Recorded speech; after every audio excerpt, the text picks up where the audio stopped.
Hi everyone and welcome back to Physics 2A. So today we are going to go over work, energy, and energy resources. Okay, so let's go ahead and start our conversation of energy. Okay, so with energy, we know that it's defined as the ability to do work. Okay, and that helps us describe things such as how much gas we need to get from, home to work, and so forth. So it helps us describe the amount of resources we need to do something. Okay, and so that's why we are interested in energy in the first place.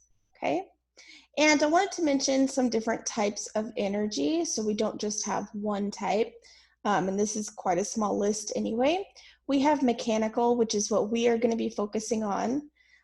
We have electrical, thermal, radiation, and chemical. These are a few different types. And mechanical, again, we're going to be focusing on that today, okay? And we will be looking at conservation of energy in a minute as well, but I wanted to give you guys a little bit of background what the idea of conservation of energy really is, okay? The major idea is that energy can't be created nor destroyed, and so when one energy goes into a different energy, it changes between different types. So we could have a mechanical energy change into an electrical energy.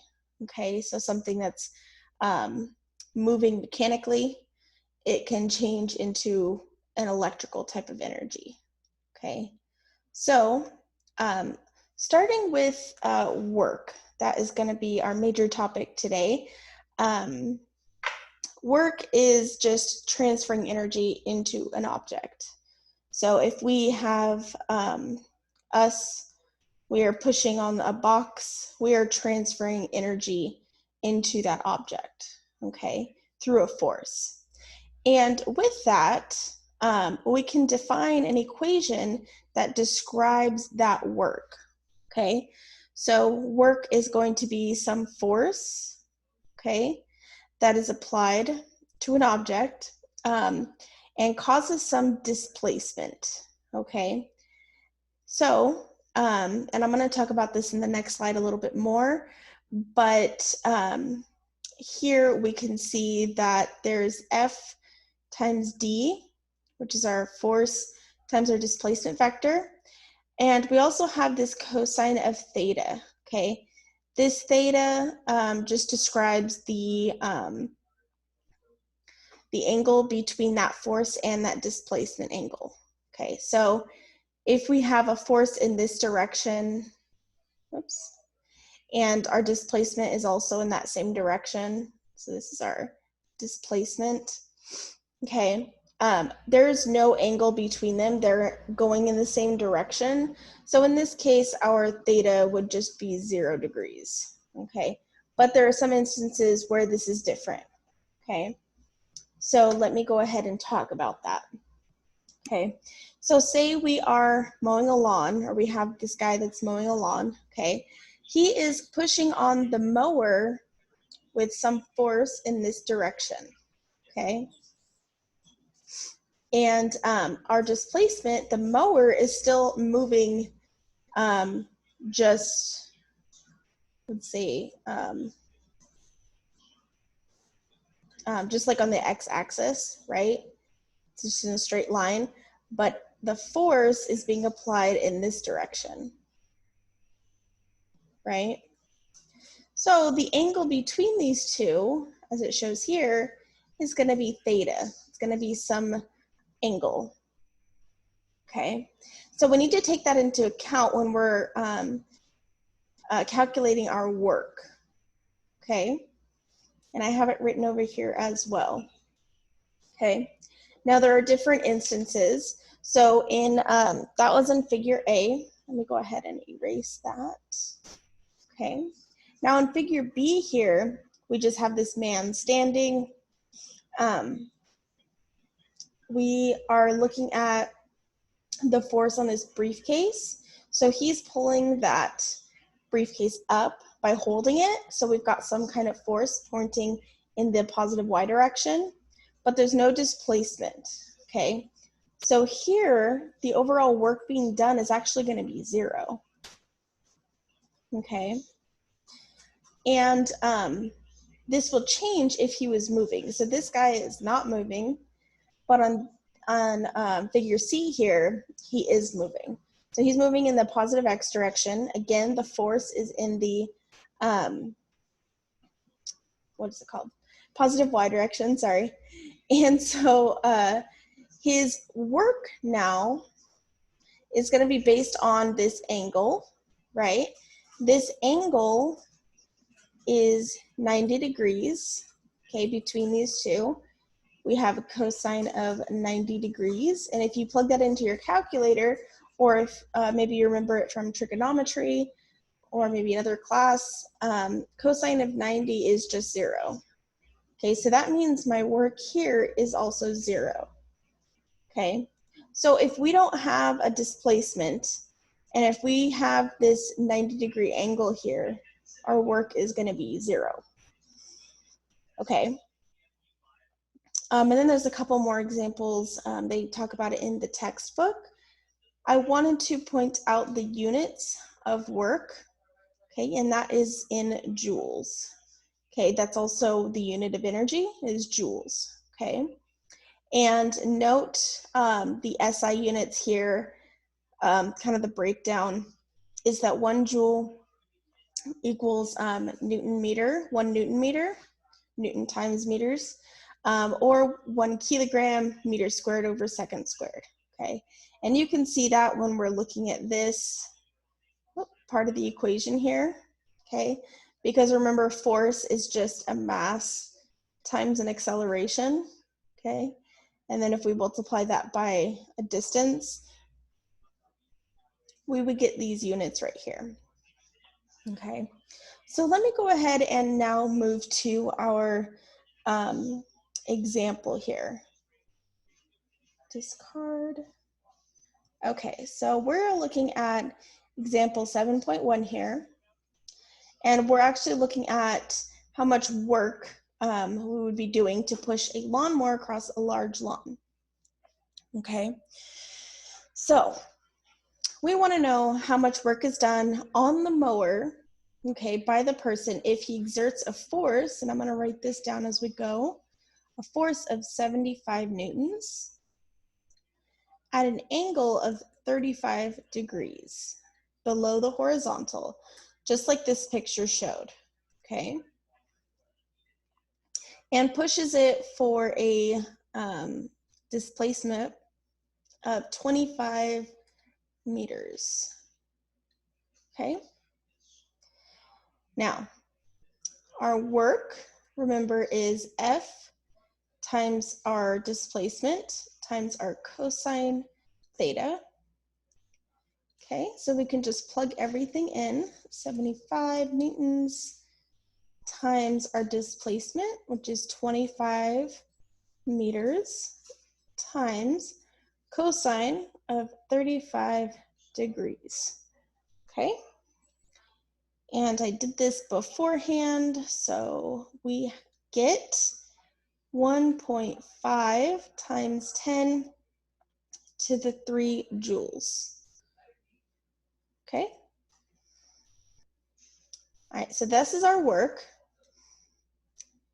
So this is our work done on the lawnmower by the person, okay? Excuse me. Okay, our next question here says that we want to convert this value into kilocalories, okay? And I gave you the conversion here. 1 kilocalorie is 4,184 joules, okay?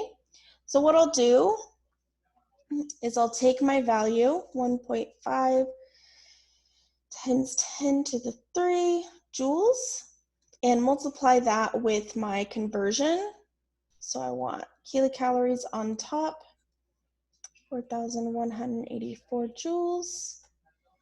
And I get my answer as, oops, erase that real quick. 0.367 kilocalories.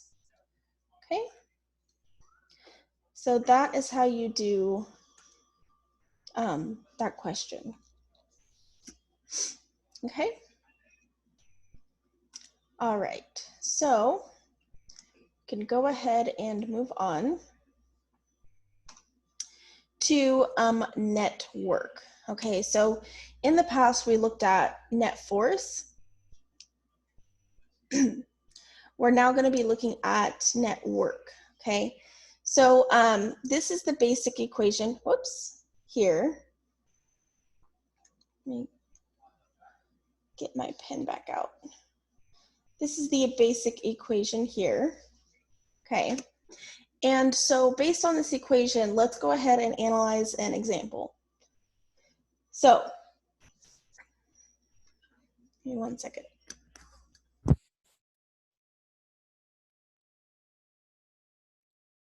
Okay.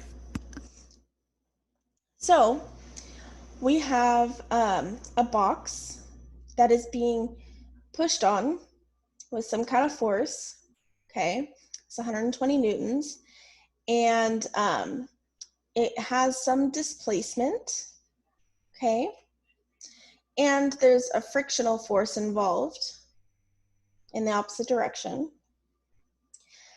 We also have what the mass is, and we know that with this object, we will have some kind of weight, right? So force due to gravity, and we will have some kind of normal force in the opposite direction. Okay. Note that these two will actually be the exact same value, just in opposite directions. Okay, so their magnitudes are the same. Okay, so then let's just focus on the x-axis here. Okay, so the first thing is we want to say what our angle is between these two things here. So my force, my net force, and my distance. Okay, so my net force here is actually not just my applied force, right? Because I have some kind of frictional force. So I will have to say my F applied, okay, minus my frictional force. Okay, that's going to be my F net. Okay, and you can notice that our frictional force is much smaller than our applied force. So we know that it's going to be in this positive x direction. Oops.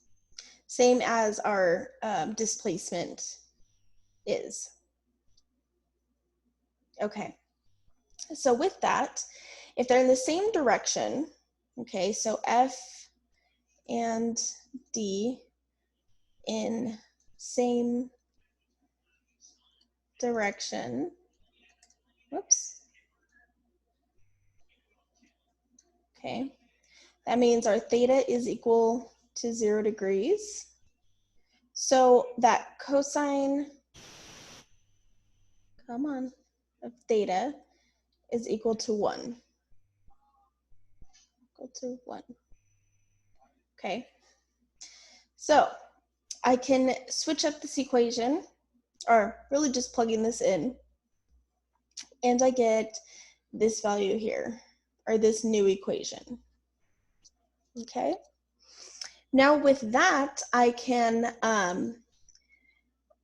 start plugging in some things. So my F net, remember that forces are just some types of mass times an acceleration.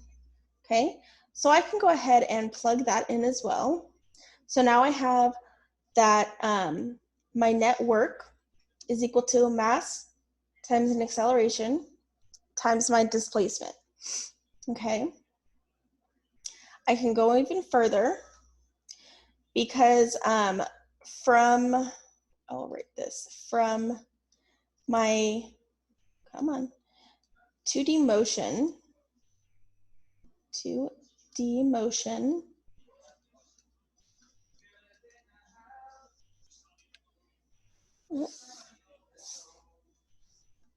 Okay, from that, I have this equation here. This v squared equals v naught squared plus 2ad, okay? And d in the past was just some x, but it's the same thing, it's some kind of displacement, okay?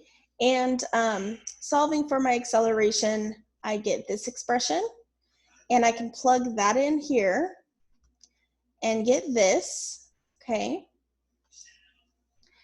Now my d's cancel here, and I end up with this final expression. Okay, so my work is now equal to 1/2 mv squared minus 1/2 mv naught squared.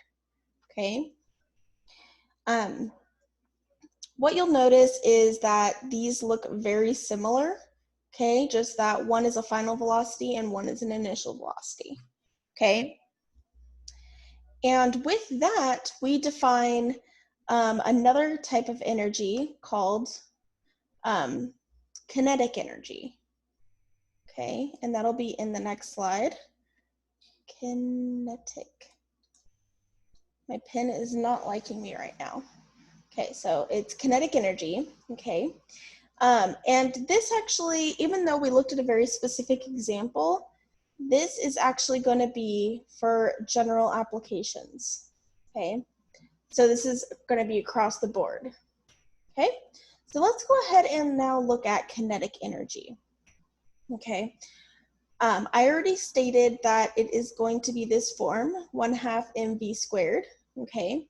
And this energy is the form of energy that's associated with any kind of motion of a particle or any kind of object, okay, or system of objects that move together.